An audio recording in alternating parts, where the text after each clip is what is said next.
धृष्टकेतुश्चैकितानः काशीराजश्च वीर्यवान् पुरुजित् कुन्तीभोजश्च शैवश्च नरपुङ्गवः युधमन्युश्च विक्रान्त उत्तमौजाश्च वीर्यवान् सौभद्रो द्रौपदेयाश्च सर्व एव महारथा अस्माकं तु विशिष्टाये तन्निबोध द्विजोत्तम नायका मम सैन्यस्य संगर्थं तान् ब्रवीमिते।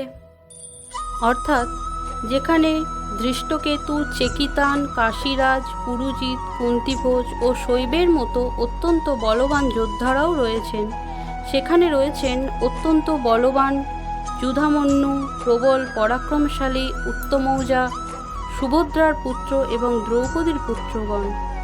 এইসব যোদ্ধারা সকলেই এক একজন মহারথী। হে দ্বিজোত্তম, আমাদের পক্ষে যে সমস্ত বিশিষ্ট সামরিক শক্তি পরিচালনার জন্য রয়েছেন, আপনার অবগতির জন্য আমি তাদের সম্পর্কে বলছি। ব্যাসদেব ছিলেন মহর্ষি, তিনি ভগবান বিষ্ণুর অংশ। মহর্ষি ব্যাসদেব হলেন মহাভারতের রচয়িতা এবং ধৃতরাষ্ট্রের পিতা। তিনি বহুবার রাজসভায় এসেছেন।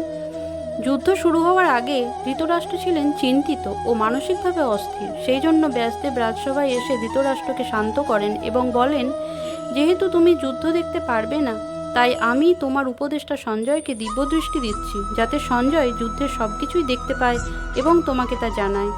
ব্যাসদেব একটি মন্ত্র বা যৌগিক ক্ষমতার মাধ্যমে সঞ্জয়ের চিত্তে দিব্যদৃষ্টি দেন। এর ফলে সঞ্জয় মানসচক্ষে যুদ্ধ দেখার ও শোনার ক্ষমতা অর্জন করেন।